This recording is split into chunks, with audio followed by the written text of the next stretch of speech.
Boa noite, a gente é o grupo TVSAI e eu vou estar apresentando a entrega final da unidade 4 e dando um resumo das demais entregas que já aconteceram. Então, aqui vindo na aba de documentação, você consegue ver a separação das atividades entregues, inicialmente com a visão do produto, que basicamente uma visão geral do problema e como o nosso produto busca solucionar ele. Então, a gente tem um cliente que tem problema de fluxo de caixa, de registro, né, de vendas pendentes, e que já se utiliza de outras ferramentas, mas que ainda assim encontra dificuldade. Então, aqui, só revisando mesmo o que já foi entregue, a gente tem o que é o TABSAI, o que ele se propõe e os objetivos do nosso produto.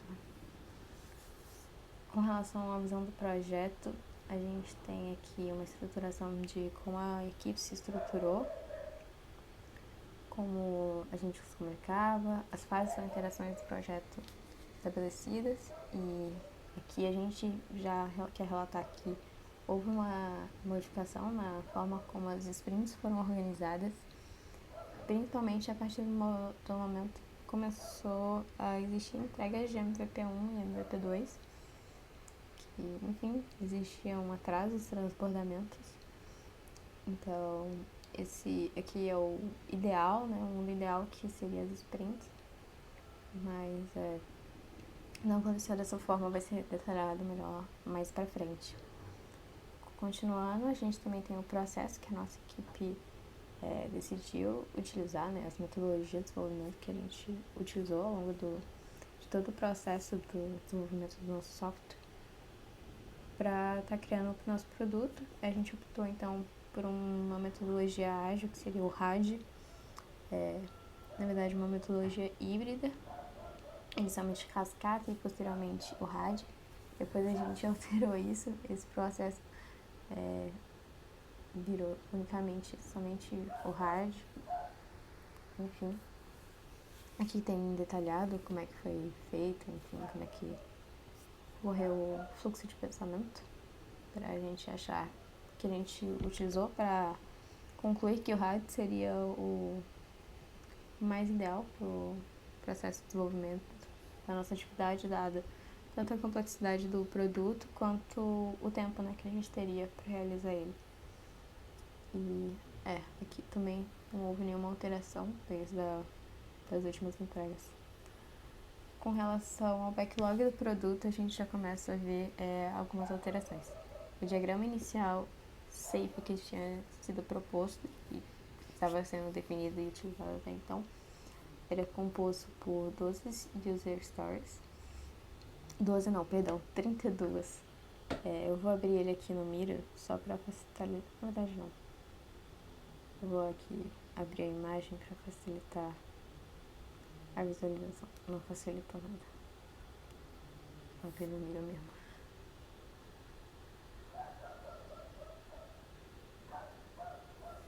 Então, aqui no Miro a gente tem a visualização de... Se ele carregar.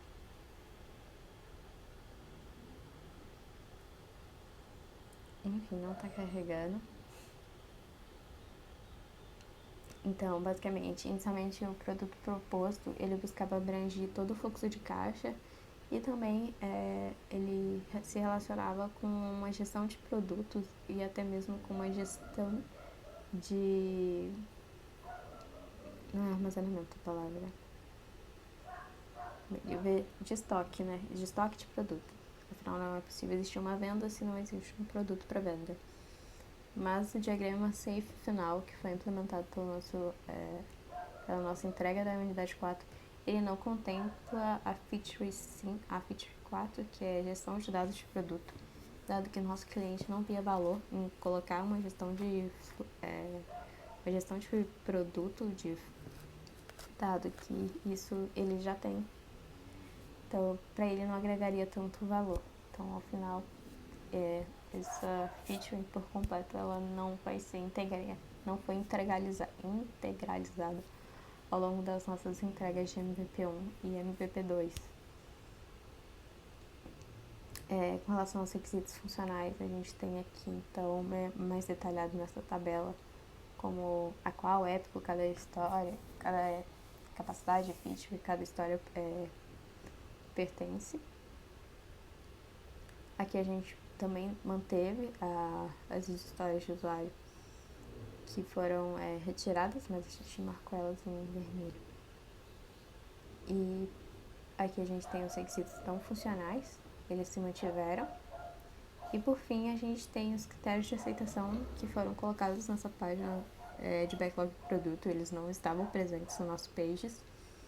E basicamente a gente fez no Miro, pegou uma feature, detalhava quais eram as histórias de usuário pertencentes a ela, e aí criava cards em que a gente destrinchava, né, os critérios de aceitação. Então aqui tem todas, com exceção da 4, que como eu disse não foi implementada. Então todas aqui detalhadas melhor. E é isso, com relação ao backlog do produto. Aqui em MVPs a gente vai ter como a gente estruturou, como se dividiria cada história de usuário, e cada feature e cada época ao longo das entregas, né, dos produtos, das partes do produto até a chegada do produto final. Então aqui tem toda aquela avaliação que já foi feita e debatida na entrega 2. Aqui a gente também marcou de vermelho essas que não foram implementadas, não foram bem trabalhadas. Indo aqui para MVP1, tá caminho, a gente tem um MVP Canvas, o MVP1, que é contemplado por esse diagrama, não sei, que busca reduzir um pouco e simplificar um pouco o que a gente busca entregar, né, nesse primeiro produto. Basicamente são os grupos de funcionário, administrador e compra, bem como as relações desenvolvidas entre cada um deles. Então aqui tem as histórias de usuário e a justificativa, o valor que essas atividades elas agregam ao produto. O mesmo é válido para o MVP2. Então aqui tem basicamente o CRUD de cliente, a materialização dos caixas e segregação de vendas. Esse trecho tá bem errado, mas é isso. Basicamente aqui a gente teria então o exercício de fluxo de caixa completo do nosso produto. Novamente, então, aqui a gente tem as histórias de usuário pertencentes a esse MVP2 e as justificativas, o valor que elas agregam ao produto. Em soluções de software, por fim, a gente vai ter as aplicações, né, de metodologias Scrum para desenvolvimento das atividades ao longo das sprints. Né? No MVP1 a gente teve uma defasagem muito grande na unidade 3, em todo assim, a gente teve uma defasagem muito grande de documentação, então aqui vai ter uma parte mais enxuta do que foi entregue, porque isso aqui não foi entregue, né, na unidade 3, a gente está complementando aqui. Mas aqui a gente começa então com detalhes do MVP1, com o planejamento dele, que foi dividido em 2 sprints. E em cada sprint você encontra o DOR e o DOD respectivo dela. Então na sprint 1 a gente tem o DOR, que são, enfim, as histórias de usuário, para conferir se elas já estão prontas para, enfim, poderem ser produzidas. Essa primeira sprint então, a gente contou com 1, 2, 3, 6, 7 histórias de usuário. Eu só queria fazer um comentário que aqui algumas... Ah não, essa não é. Enfim. E aqui a gente tem o DOD do que foi ou não entregue e o que não foi ou não foi aceito. No caso, então, essa aqui foi um transbordamento dessa sprint. Na sprint 2 a gente não tratou aquele transbordamento, mas entregou as demais atividades que precisavam ser entregues. Ah não, aqui é o DO, perdão. Ai, papai. E aqui a gente tem o DOD, que é aqui. mais atividades que não conseguiram ser entregues ao longo da Sprint 2.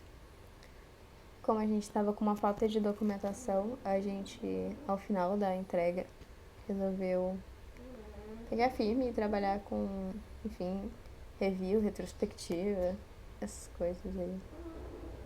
E aqui a gente pode ver, por exemplo, uma review de todo o MVP1, no caso, que era o que era esperado, né? Aqui a gente colocava como todas as features, e aqui a gente detalhava essas features e o que a gente conseguiu entregar ou não.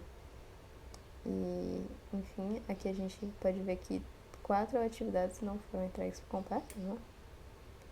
E aqui o que a gente pontuou que estava dando errado e que pode ter sido a causa da gente não conseguir fazer essas entregas. No caso, o que a gente teria que mudar seria a ênfase no back-end, na questão de a gente priorizava muito o front, em detrimento do back-end, e aí quando o back-end estava pronto, só depois a gente ia fazer a integração, e enfim, estava uma confusão. Porque era pra ser um rádio, mas estava sendo cascata, basicamente isso, cada um esperando o outro. E justamente por isso a gente acreditou que mudar o ciclo de desenvolvimento iria acontecer de forma conjunta, seria uma coisa a se mudar. O que faltava para fazer? Bem, os transbordamentos, né? E as demais features do MVP2. Voltando aqui, a gente também aplicou uma retrospectiva. Eu não vou abrir muito pro que tá aqui, mas enfim, vou focar no plano de ação, que basicamente a gente chegou à conclusão que o foco deveria ser mais na documentação do que a implementação de código, já que dentro da matéria isso é o que agregaria mais valor. A forma como as listas estavam sendo atribuídas, que eram muito livres, e por conta disso existiam muitos atrasos. E seguir plano de reuniões, que foi o que a gente aplicou no MVP2. E aí ele já está mais documentado. Indo para o MVP2, de fato, a gente tem também o planejamento das sprints e aplicação de DOI e Dodge, mas nesse momento está acontecendo junto com as entregas, né? Então aqui tem o DOI e o Dodge.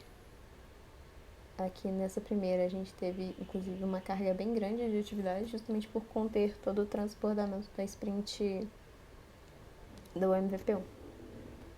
Aqui a gente tem o DOI e o Dodge. E aqui é uma coisa a ser pontuada.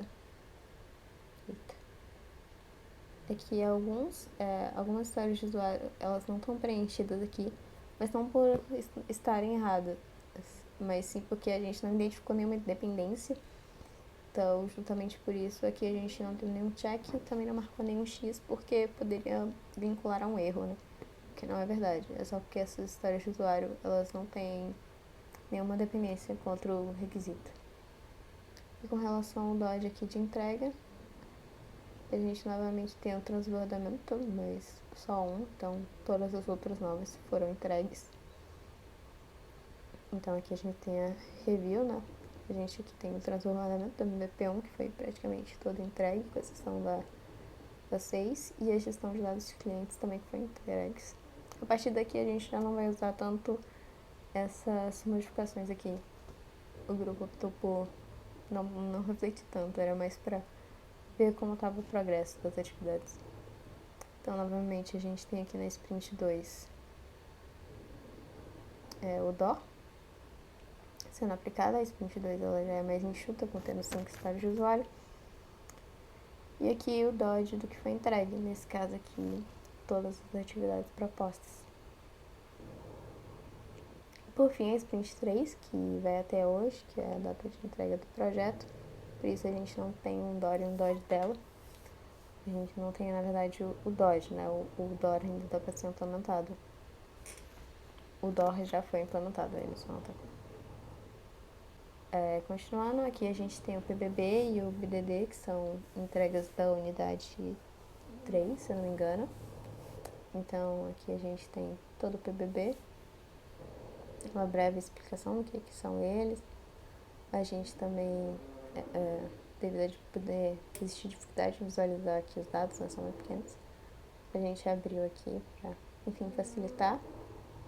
Aqui a gente tem o PBI, que vai abranger as histórias de usuário, os critérios de aceitação e os cenários do BDD. Aqui em User Story Map, a gente vai ter o User Story Map da Common Eventos. A gente detalhou aqui por persona, então cada imagem representa uma persona. E, enfim, a gente tem as atividades e as histórias de usuário, que a gente tem cada uma. E no total foram produzidas 69 histórias de usuário. Sendo que é inviável estruturar tudo isso em uma tabela só, a gente disponibilizou um frame. A gente sabe que isso não é o mais ideal, mas isso foi feito porque era inviável, dado o prazo de tempo, não diria fazer essa atividade em detrimento de outras que a gente considera mais importante. Então a gente criou um novo frame que ninguém está tendo acesso no momento. A gente explicou aqui como é que você pode visualizar cada história de usuário. E, enfim, a gente mostrou que para comprovar, né, que não está tendo nenhum tipo de fraude, alguém editando no momento, a gente também criou um tutorial de como você pode estar vendo o storyboard para acompanhar tudo que está acontecendo nesse Miro. Em caso de uso, a gente colocou também na entrega da unidade 4, então o perfil. A gente colocou aqui, mas a gente também especificou ele dentro das entregas. Então, aqui em unidade 4, você vai ter as entregas da reunião com o nosso cliente, o diagrama OML refatorado, após avaliação e verificação do professor, e aqui a especificação de caso de uso Java é verificado pelo time Gamatec e Pentagon. Então a gente estruturou de acordo com o modelo de base, mas deixou aqui no Miro a página. Então aqui tem todas as especificações, dados os 3 casos de uso que a gente escolheu, que foi avaliar serviço de viagem, organizar itinerário da viagem e reservar uma acomodação da viagem. E é isso, com isso a gente finaliza o vídeo de entrega da unidade 4. Obrigada.